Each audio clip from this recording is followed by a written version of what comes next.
တင်ဟာအိမ်မက်မက်နေရင်နဲ့ဒါဟာအိမ်မက်တစ်ခုလိုပဲကိုသိရှိသွားတဲ့ခံစားချက်မျိုးကြုံပါသလားဒါကိုသိပ္ပံနည်းကျ lucid dreaming လို့ခေါ်ပါတယ်တာမန်အိမ်မက်တွေမှာကျွန်တော်တို့ဟာဘာမှမတတ်နိုင်တဲ့ကြည့်ရှုသူတွေအဖြစ်သာဖြစ်ပေမဲ့ lucid dream မှာတော့တင်ဟာအိမ်မက်ရဲ့ဒါရိုက်တာတယောက်ဖြစ်လာမှာပါတင်ရဲ့မတိစိတ်နယ်မြေထဲမှာတင်ဖြစ်ချင်တာတွေကိုစိတ်ကြိုက်ပုံဖော်နိုင်တဲ့အခြေအနေမျိုးပေါ့ဒီဘာရှင်းမှာတင်ဟာငှက်တကောင်လိုပြန်တန်းနိုင်တယ်လို့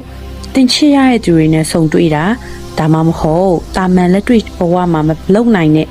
စိတ်ကူးရင်မှုတွေကိုလက်တွေ့ကြကြခံစားနိုင်မှာပါဒါဟာရိုးရိုးအိမ်မက်ထပ်ပိုးပြီးထင်ရှားပြတ်သားတဲ့အတွေ့အကြုံမျိုးဖြစ်စေပါတယ် lucid dream ဖြစ်အောင်လှုပ်ဆောင်နိုင်တဲ့နည်းလမ်းတစ်ခုကတော့ reality check လုပ်တာပါပဲနေ့စဉ်ဘဝမှာဒါဟာအိမ်မက်လားလက်တွေ့လားလို့ကိုမကြာခဏမေးခွန်းထုတ်တဲ့လေ့ကျင့်ကသိမတိစိတ်ကိုနှိုးကြလာစေပြီးအိမ်မက်ထဲမှာကိုထိန်ချုပ်နိုင်စွမ်းရှိစေလာပါလိမ့်မယ်တင်ရောအိမ်မက်ထဲမှာကိုထိန်ချုပ်ပြီးပြန်တန်းဖို့ပါသလားတင်ရဲ့ထူးဆန်းတဲ့အိမ်မက်တွေအကြောင်းကွန်မန့်မှာမျှဝေပေးခဲ့ပါဦးနောက်ထပ်စိတ်ပညာနဲ့လျှို့ဝှက်ချက်တွေကိုသိဖို့ Monster 8ကို follow လုပ်ထားလိုက်ပါအားလုံးပဲတတာ